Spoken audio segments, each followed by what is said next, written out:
Assalamualaikum warahmatullahi wabarakatuh.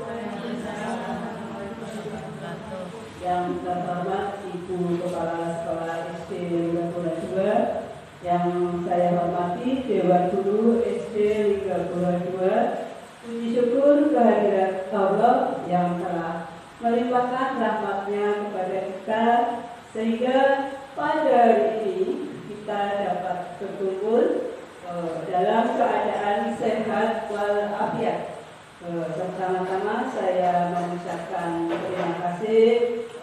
Saya akan menyampaikan bahwa ini adalah tugas aksi saya sebagai calon dalam mengikuti pendidikan calon guru penggerak. Saya sudah menyelesaikan modul 1 yang terdiri dari 4 modul, 1.1, 1.2, 1.3, dan 1.4. Nah, di modul 1.4 itu tentang budaya positif. Saya ditugaskan untuk melakukan pengimbasan. Nah,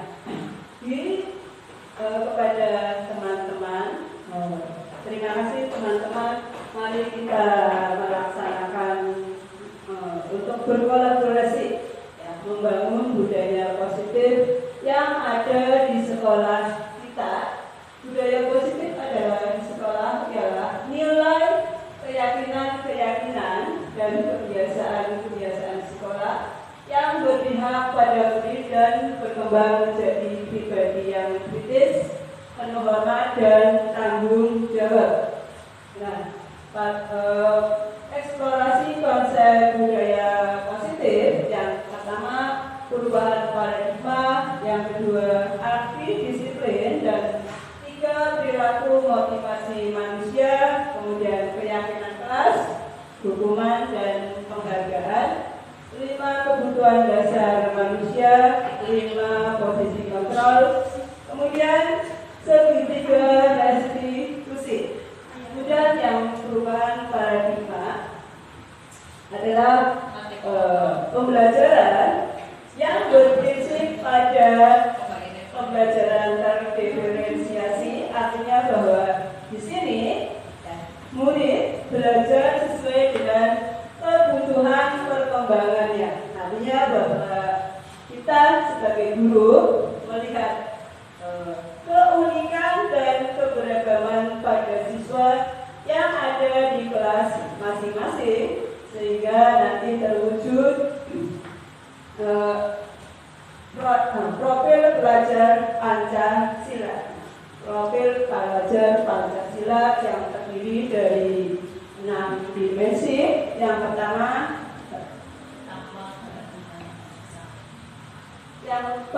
beriman, bertakwa kepada Tuhan Yang Maha Esa dan berakhlak mulia. Di sini siswa menjalankan kewajiban, ya, kepada Tuhan Yang Maha Esa, menerapkan dalam kehidupan sehari-hari, contoh melakukan kebiasaan di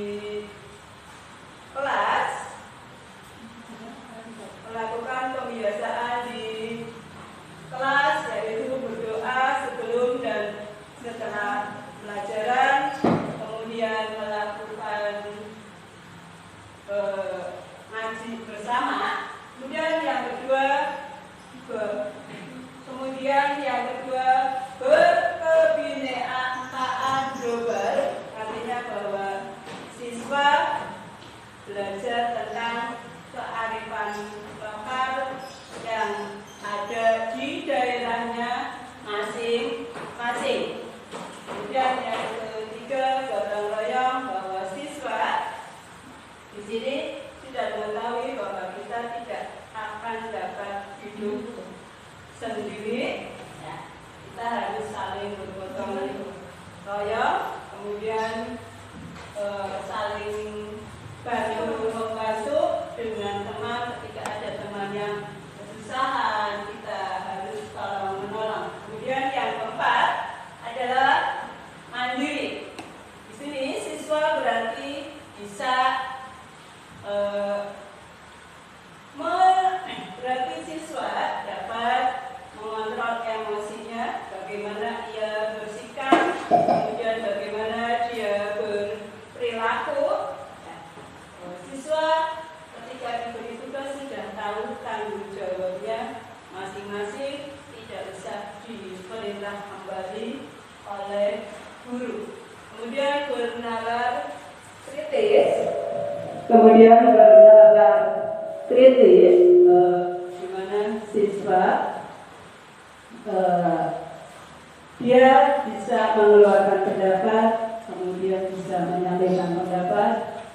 Pendapat itu bisa dipertanggungjawabkan. Kemudian kreatif, siswa dapat menemukan ide-ide baru dan bisa ditularkan kepada temannya. Kemudian arti disiplin dan 3 motivasi perilaku manusia.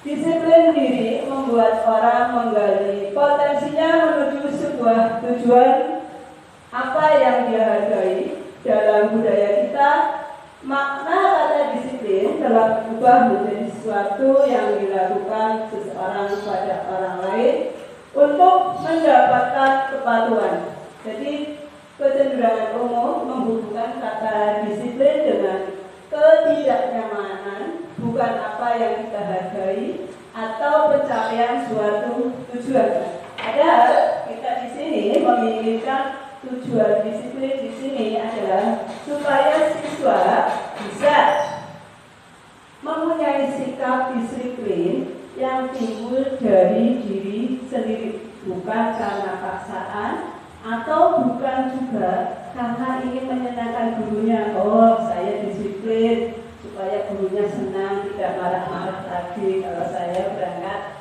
tidak telat. Kemudian motivasi perilaku manusia.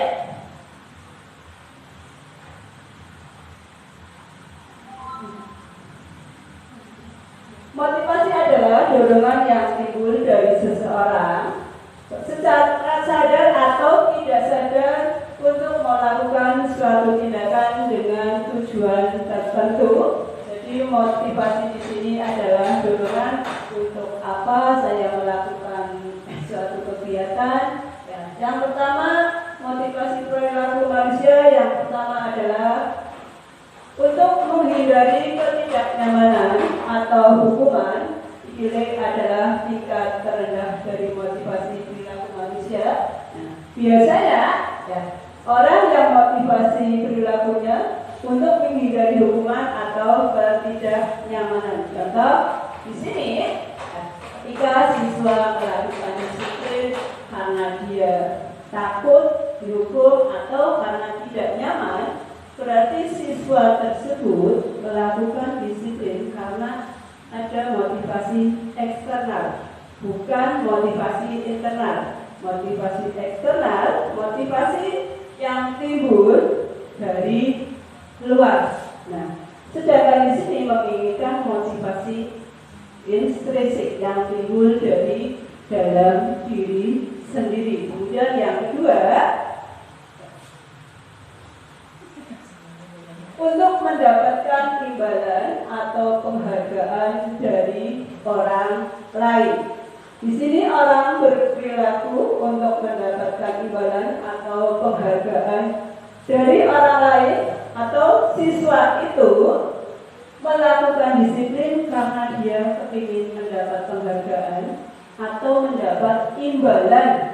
Ini juga termasuk ke dalam motivasi ekstrinsik, karena dia melakukan disiplin karena ia ingin mendapatkan penghargaan atau imbalan. Yang ketiga, untuk menjadi orang yang mereka inginkan dan menghargai diri sendiri dengan nilai-nilai yang mereka percaya.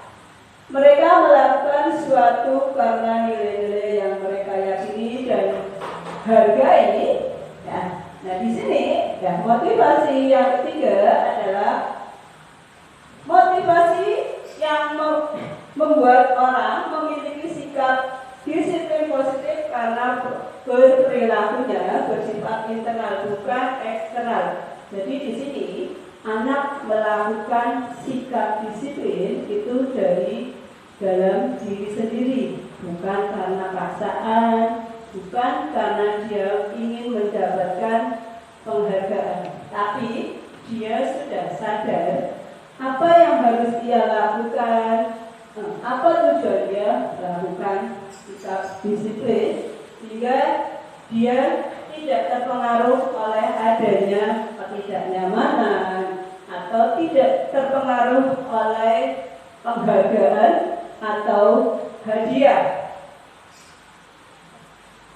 Kemudian keyakinan kelas, hukuman dan penghargaan untuk membentuk budaya positif. Yang pertama kita lakukan adalah membuat keyakinan kelas atau prinsip dasar di antara para warga. Nah, keyakinan yaitu nilai kebajikan atau prinsip universal yang disepakati bersama secara universal lepas dari latar belakang suku, negara, bahasa maupun agama. Nah, menurut dosen suatu keyakinan akan memotivasi seseorang dari dalam atau motivasi intrinsik. Jadi ketika kita mulai pembelajaran maka dibuatlah keyakinan kelas. Yang namanya keyakinan kelas. Jadi keyakinan yang ada di dalam diri anak tersebut.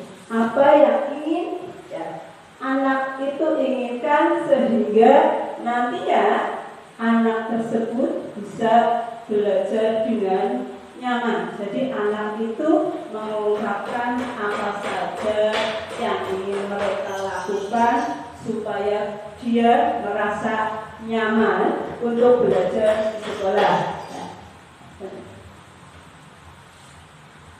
Kemudian mengapa keyakinan kelas bukan peraturan kelas?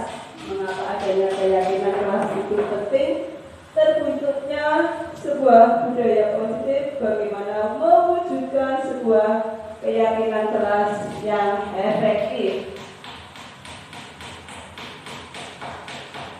Suatu keyakinan akan lebih termotivasi seseorang dalam atau memotivasi secara intrinsik. Seseorang akan lebih tergerak dan bersemangat untuk menjalankan keyakinannya daripada hanya sekedar mengikuti serangkaian peraturan. Jadi pada keyakinan kelas, anak mengungkapkan apa saja yang dia ingin lakukan bukan karena paksaan, tetapi di situ anak mengungkapkan keinginannya sendiri yang ada dalam hatinya, sehingga nantinya anak itu bisa bertanggung jawab dengan apa yang dia lakukan. Bukan hanya nantinya sekedar mengikuti serangkaian aturan saja, tetapi mereka sudah tahu apa yang harus dia lakukan, dia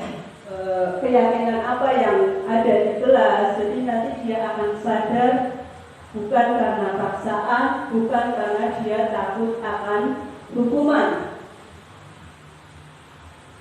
Hukuman, biasanya hukuman bersifat tiba-tiba, tidak terencana, kemudian hukuman bersifat satu arah. Biasanya dari pihak guru saja yang memberikan dan murid hanya menerima suatu hukuman tanpa melalui kesepakatan atau pengarahan dari pihak guru, baik sebelum atau sesudahnya. Biasanya hukuman yang diberikan bisa berupa fisik maupun psikis. Murid atau anak disakiti oleh suatu perbuatan atau kata-kata. Nah, di sini hukuman sehingga nantinya anak akan teringat terus, saya pernah dihukum oleh bu guru ini. Jadi di sini biasanya anak juga nantinya kalau terlalu sering terkena hukuman, anak juga biasanya akhirnya menjadi kadang tidak jujur mendingan saya tidak jujur daripada nanti saya jujur diberi hukuman seperti itu. Jadi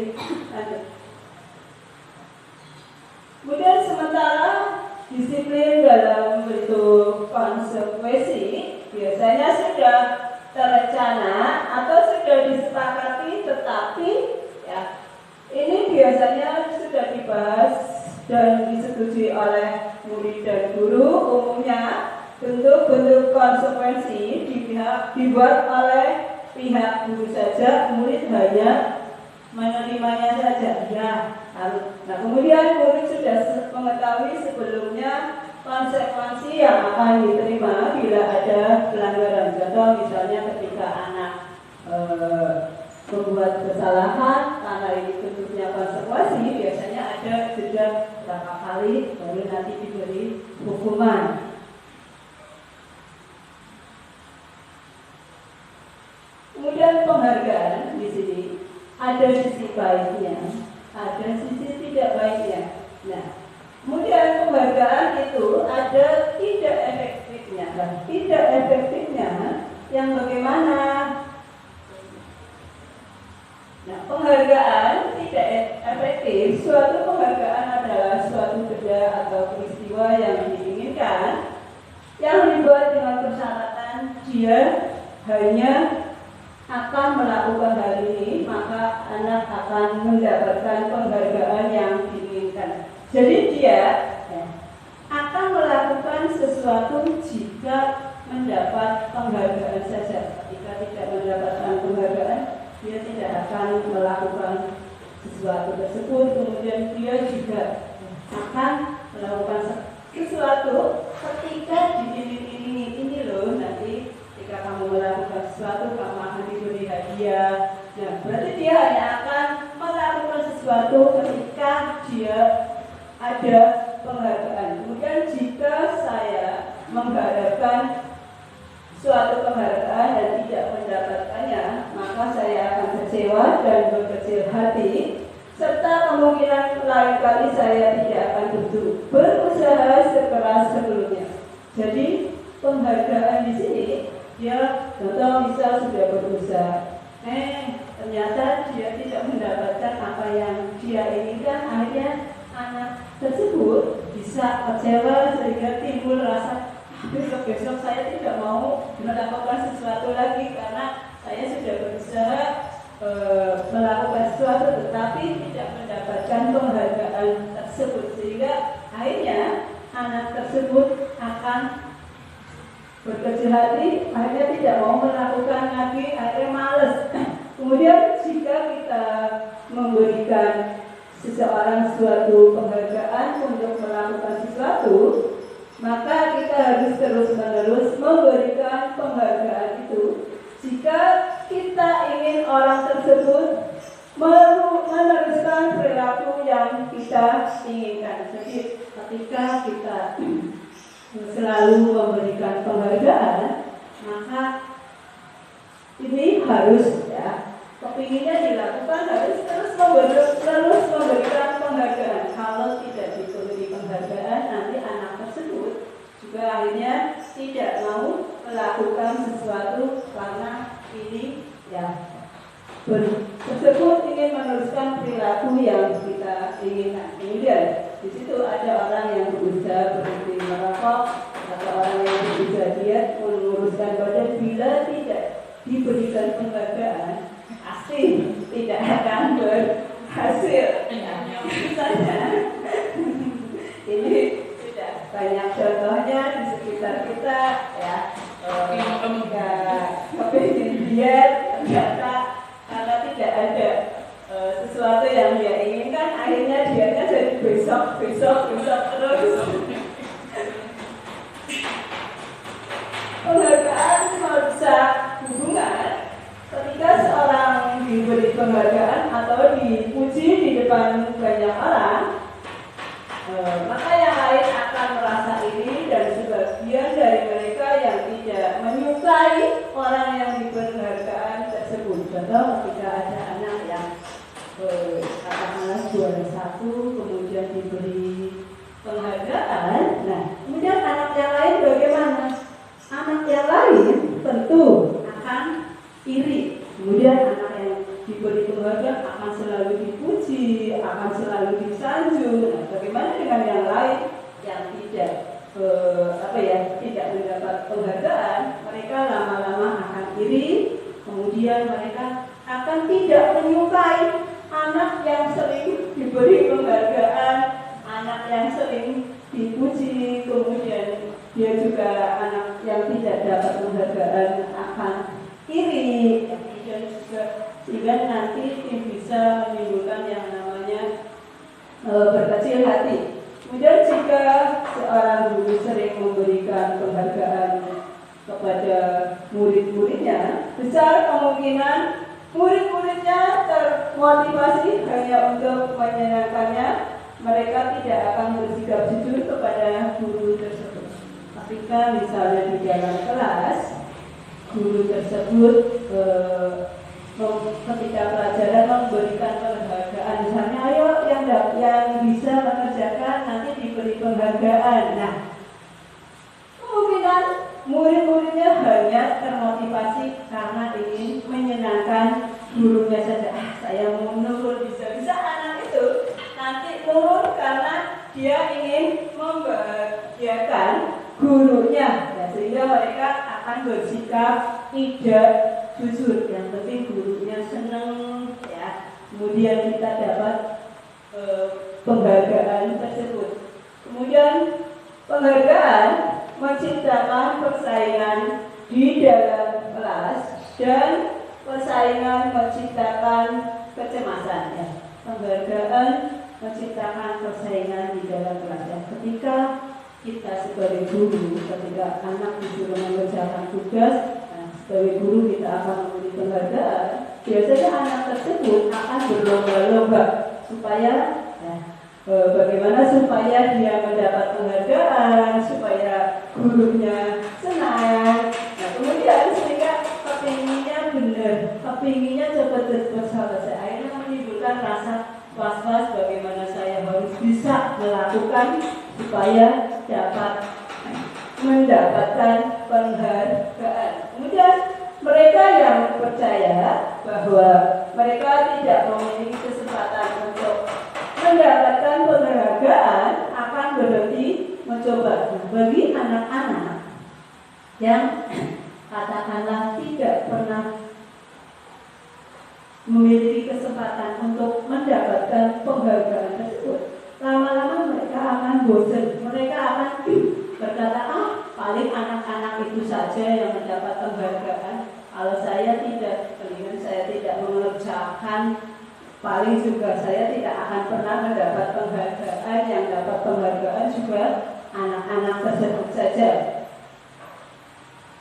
Kemudian penghargaan menurunkan kualitas, penghargaan mematikan kreativitas. Nah, kreativitas murid-murid akan menjadi berkurang jika kita menjanjikan hadiah dibandingkan dengan yang tidak diberitahukan hadiah yang bisa mereka terima. Ketika anak itu disuruh mencoba melakukan sesuatu, tetapi kita menjanjikan dulu hadiah, maka anak itu akan termotivasi hanya hadiahnya saja. Misalnya disuruh anak itu sampai berjalan naik tangga sampai tangga A. Karena anak itu sudah diberi iming-iming bahwa sampai tangga A sudah diberi hadiah, maka dia hanya melakukan sampai di situ saja, tidak mau lebih. Ya. Tidak mau melakukan yang lebih, walaupun sebenarnya mereka bisa melakukan hal yang lebih. Mereka juga bisa melakukan sesuatu yang baru, yang mereka juga harusnya bisa mencoba sesuatu yang lebih, sehingga nantinya kalau itu dia bisa, kreativitasnya bisa bertambah lagi. Tetapi karena anak tersebut dijanjikan hadiah, maka dia tidak mau mencoba lagi. Dia hanya sebatas mengerjakan saja, saya segini saja sudah mendapat hadiah atau penghargaan, saya tidak mau lebih, cukup segini saja.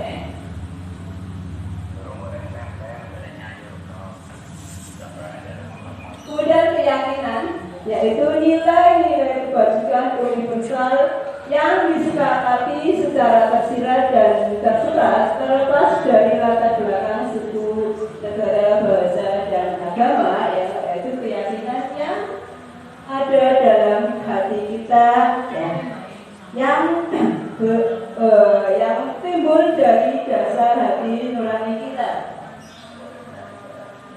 Pembentukan keyakinan sekolah atau kelas, yang pertama keyakinan kelas, bersifat lebih abstrak daripada peraturan yang lebih rinci dan konkret.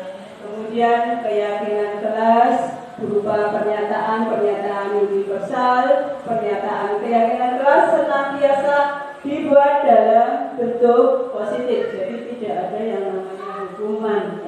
Keyakinan kelas hendaknya tidak terlalu banyak sehingga mudah diingat dan dipahami oleh semua warga kelas. Jadi tidak sampai kita membuat keyakinan kelas di kelas tidak sampai 10 atau 15, ya paling tidak ya 8 atau 5 paling sedikit. Ya, itu juga jangan terlalu yang panjang sehingga nantinya anak bisa mengingat apa yang sudah dibuat kesepakatan, kemudian sehingga nantinya anak dapat bertanggung jawab dengan apa yang dia sudah sepakati. Kemudian semua warga kelas hendaknya ikut berkontribusi dalam pembuatan keyakinan kelas lewat kegiatan curah pendapat. Jadi misalnya di kelas kita membuat keyakinan kelas, satu kelas ikut mengeluarkan pendapat semuanya. Nah, pendapat itu nanti kita terima, kemudian kita isi apa saja yang mereka inginkan,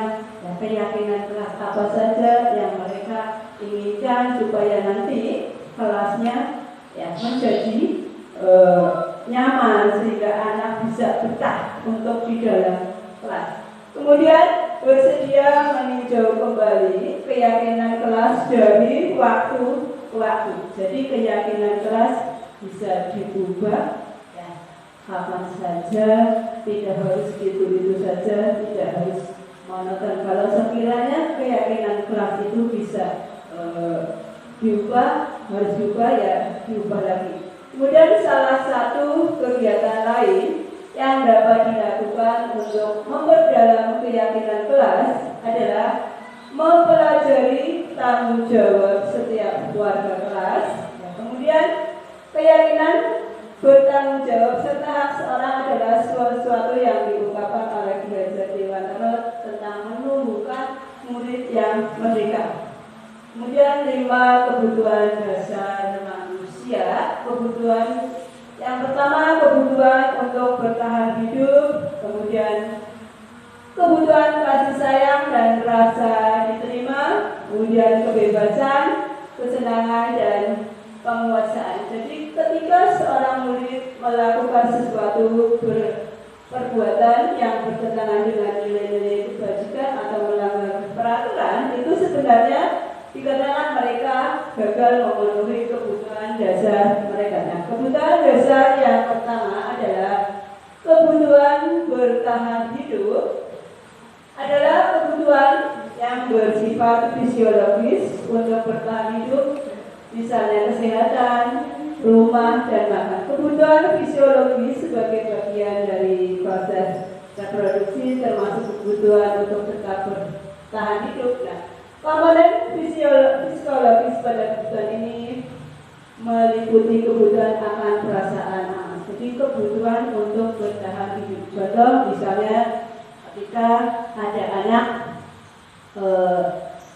meminta, ya, ketika ada anak meminta laki-laki meminta ya bekal temannya. Ketika ditanya kenapa kamu meminta bekal temannya, dia bilang karena saya lapar, karena saya belum makan. Nah, ini dia berarti sedang ya, mempertahankan ya, kebutuhan untuk bertahan hidup karena dia lapar. Ya, jadi dia ya, ingin mengambil ya, makanan punya temannya. Jadi supaya dia bertahan hidup, dia tidak lapar. Akhirnya dia meminta jatah, meminta bekal punya temannya. Yang kedua, kasih sayang dan rasa diterima.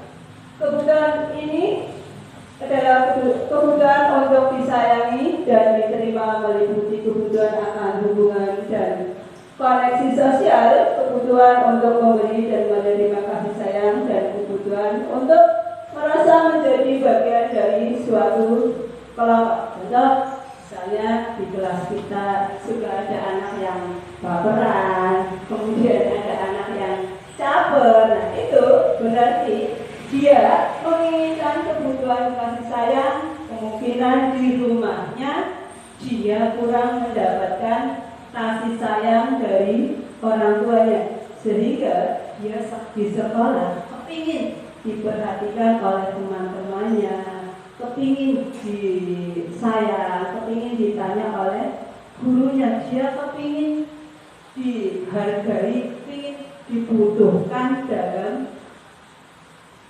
dirinya. Yang ketiga, kebutuhan penguasaan. Kebutuhan ini berhubungan dengan kekuatan untuk mencapai suatu, menjadi kompeten, menjadi terampil, diakui atas prestasi kita, didengarkan dan memiliki rasa harga diri. Nah, kebutuhan akan penguasaan biasanya, di sini anak tersebut biasanya kepingin menjadi pemimpin. Anak tersebut biasanya di dalam kelasnya kepingin menang sendiri, saya kepingin jadi pemimpin. Kemudian biasanya anak yang tersebut, biasanya ketika dia akan mencoba sesuatu, dia lihat-lihat dulu, seperti apa, supaya nanti dia tidak kepingin kecewa, dia tidak ingin melakukan kesalahan. 4. Kebutuhan kebebasan. Kebutuhan untuk bebas adalah kebutuhan akan kemandirian, otonomi, memiliki pilihan dan mampu mengendalikan arah hidup seorang. Anak-anak dengan kebutuhan kebebasan ini menginginkan pilihan mereka, perlu banyak bergerak, suka mencoba, tidak terlalu terpengaruh oleh orang lain, senang mencoba hal baru dan menarik. Kebebasan, dia kepingin bebas, dia tidak mau terikat oleh apapun, dia suka mencoba hal-hal yang baru. Kemudian kesenangan.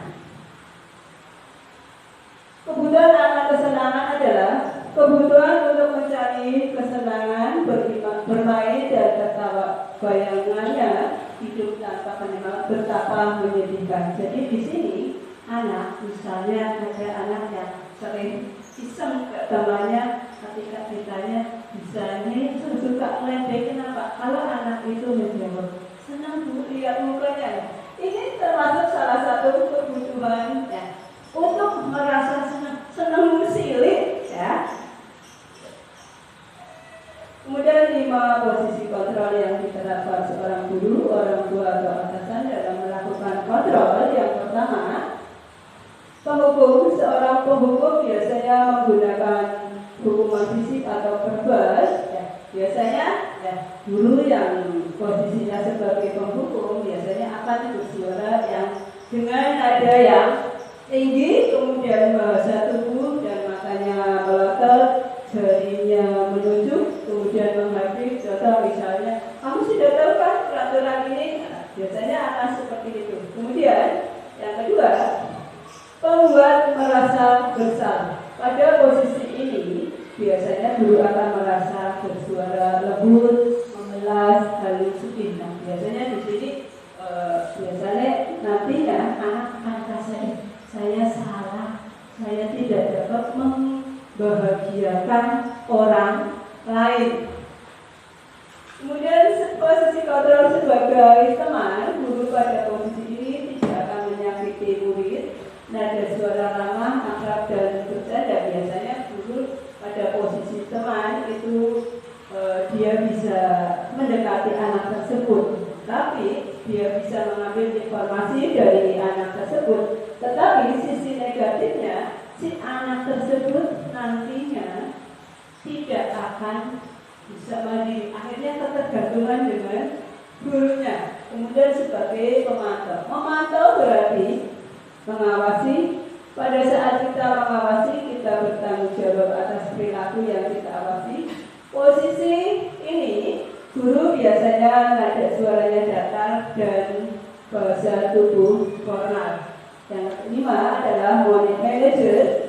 Posisi terakhir manager, posisi ini guru menggunakan nada suara halus, bahasa tubuh, tidak kaku mendekat ke murid. Nah, posisi manajer ini di mana guru bisa berbuat sesuatu bersama dengan murid, mempersilahkan murid, mempertanggungjawabkan perilakunya, mendukung murid agar dapat menemukan solusi atas permasalahannya sendiri. Jadi bisa bisa sebagai teman, juga bisa sebagai pengatur. Di sini ya, guru ya, memberikan kesempatan kebebasan murid ya, ketika berbuat salah dia ditanya, kemudian dia bagaimana memecahkan masalahnya. Nah, kemudian restitusi adalah proses menciptakan kondisi bagi murid untuk memperbaiki kesalahan mereka sehingga mereka bisa kembali pada kelompok mereka dengan karakter yang lebih kuat. Berikut tentang 3 sisi dari segitiga restitusi. Proses 3 tahapan tersebut didasarkan pada prinsip utama dari teori kontrol, yaitu yang pertama, menstabilkan identitas. Bagian dari segitiga ini bertujuan mengubah identitas anak dari anak yang gagal melakukan sesuatu menjadi anak yang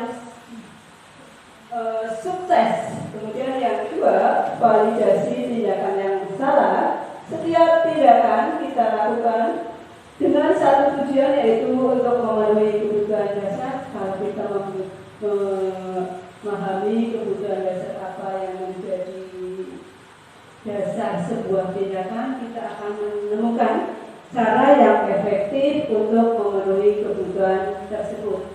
Yang ketiga adalah menanyakan keyakinan kelas. Teori kontrol menyatakan bahwa kita pada dasarnya termotivasi secara internal. Demikian Bapak Ibu materi yang kami sampaikan, dan kami mohon maaf apabila ada kekurangan.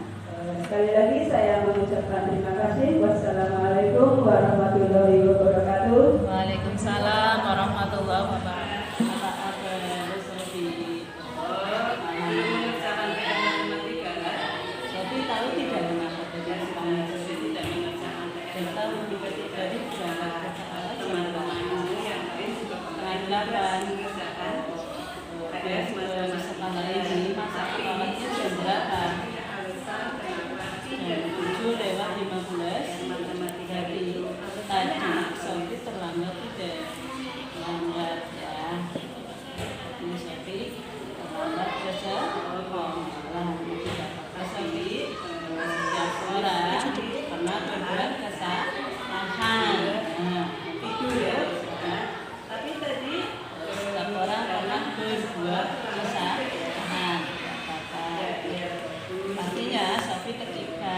Terlambat jadi ada alasannya. Alasannya apa? Anak tidur terlalu malam. Kenapa bisa tidur terlalu malam? Nonton TV. Oh, karena jangan kira-kira nonton TV malam terus akhirnya kesiangan. Sofi masih ingat tidak apa ya? Apa yang harus awal masuk kan di kelas membuat apa ya, keyakinan kelas ya, berupa komitmennya apa ya, menjalankan kewajiban yang sudah disepakati. Kita harus menjalankan kewajiban yang sudah disepakati. Setelah kita masuk zaman PR 2015, maka kita harus menjalankan komitmen itu, ya benar? Jika sulit sudah Komitmen itu bermanfaat kira-kira, bermanfaat. Nah, seperti apa? Itu bermanfaat bagi kita. Untuk memperbaiki diri, Sofi akan bagaimana? Apa yang harus dilakukan? Silakan. Kamu harus pagi Untuk tidak mengikuti kasih pelajaran selanjutnya. itu bagi Sofi sudah tahu ya. Belum mengerjakan PR matematika? Silakan Sofi kembali tidak mengerjakan PR matematika. Terima kasih. Keyakinan kelas. Yang namanya keyakinan kelas itu nilai yang ingin kamu terapkan, nilai yang kamu terapkan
boleh di dalam kelas. Bisa lama istirahat, ketika istirahat harus di luar kelas. Nah, penting berarti ikutnya ini ya, tertib, ikutnya tertib. Iya. Piket, kemudian mentaati ya. Tata tertib yang ada, saling menghormati, menjaga kebersihan. Kemudian menjaga kebersihan agar kelas menjadi rapi, bersih dan nyaman. Nah, ini sudah di sini. Kemudian ini juga kebersihan. Saya ingin semua murid berseragam rapi. Nah, berseragam rapi. Kemudian lagi membersihkan kelas. Membersihkan kelas sudah. Kemudian bersih.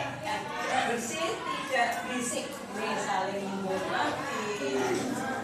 Menjaga kebersihan kelas ini di sini. Kemudian ini juga membersihkan kelas. Nah, ini sudah. Kemudian membuang sampah pada tempatnya. Setelah kita bersih, ketika sudah jajan, maka sampahnya dibuang di tempat sampah. Hadir 5 menit sebelum pelajaran dimulai. Datang tepat waktu, tidak telat.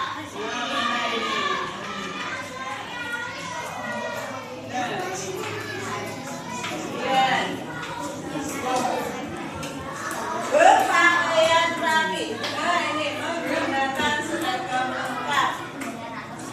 Kemudian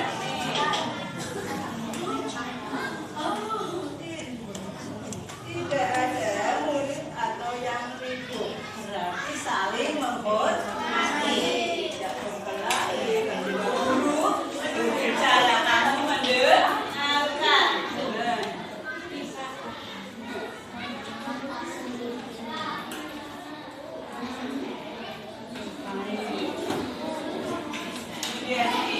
Berperilaku sopan terhadap guru dan siswa. Dengan guru, saling menghormati, dengan teman, saling menghargai.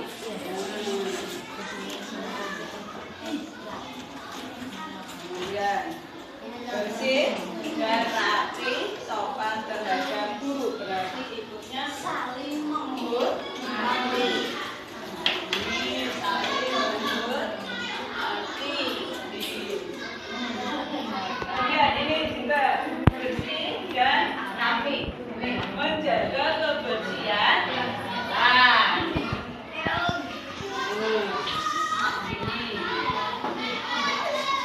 Piket mentaati tata tertib kelas. Piket berarti kelasnya supaya bersih. Ya, ini lagi. Selalu berpakaian rapi, menggunakan seragam lengkap.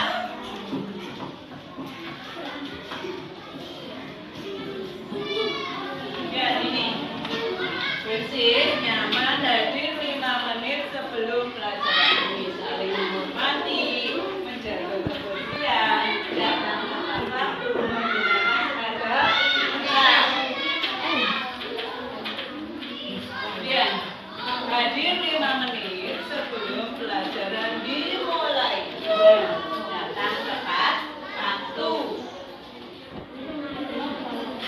Kemudian ini mentaati tata tertib kelas.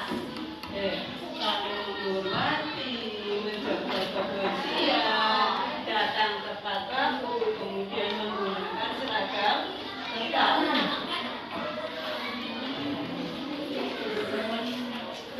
Hadir 5 menit sebelum pelajaran dimulai. Datang tepat waktu.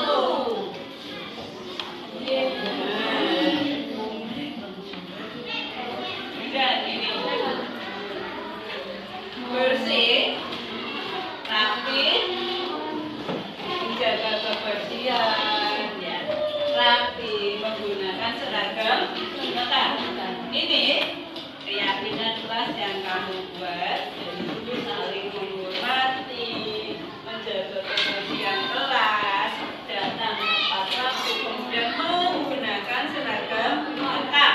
Setelah kamu buat, nanti kita laksanakan bersama dengan penuh tanggung jawab.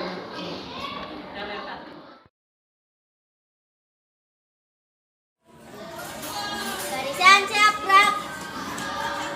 Jam depan, gerak.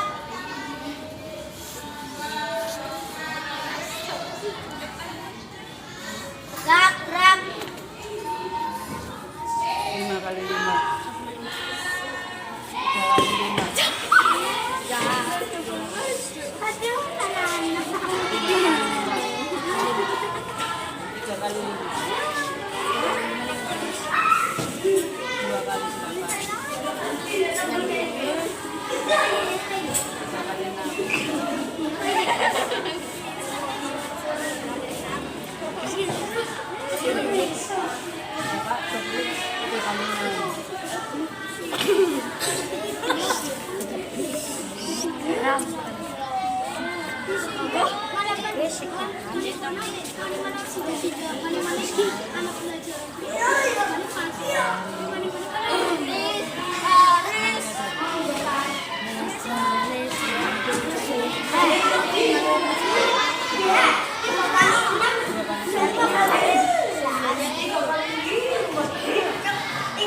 kali 6.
Kasih di pulang.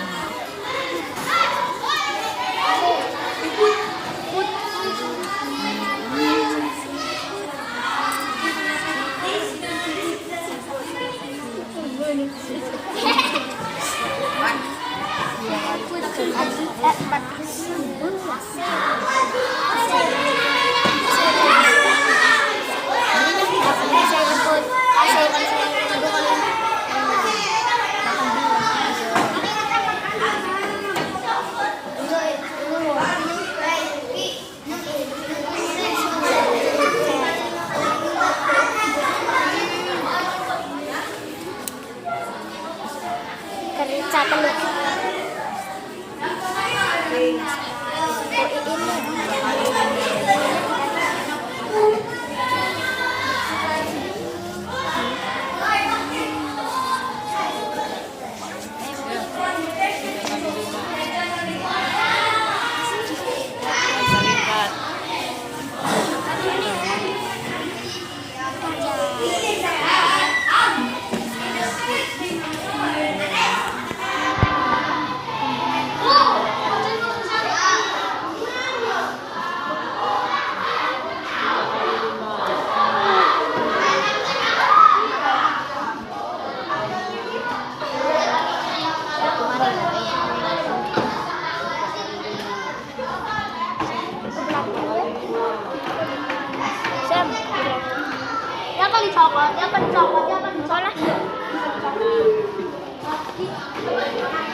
Panjang lebih